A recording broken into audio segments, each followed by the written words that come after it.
तो एते श्रद्धारे पिठा करी आनी तू ताको फोपाड़ी देलु। सो व्हाट तमे पिठा करछ बोली मु कोन खाइबा पई बाध्य ताछे से पिठा मु खाइबा तो दूरर कथा आम घर कुकुर भी खाएनी। तम पुक मो भाई आम कंपनी चाकरी देछन कोन पई कोन ए पिठा खाइबा पई हेला बहु मोर भूल हो जाइछि तोर जहा खाइबा कथा राजू को कहबो से आनी दब ता छरा मो कोन तयारी कर देबा को मना करबी। हाओ मो पई तो मोर व्यस्त हवा दरकार नहीं सकाळ टिफिन आछबो त मार्केट रु बुझियला ए पिठा नु हौ मां तोर जा इच्छा तू सेया कर मोर कोन अछि।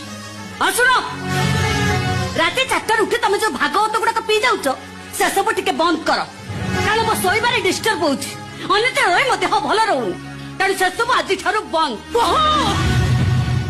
चित्कार कोन पई जहाँ कहले ठीक सैया ही हबो। कौन कहले तू तोरी कथारे मो भागवत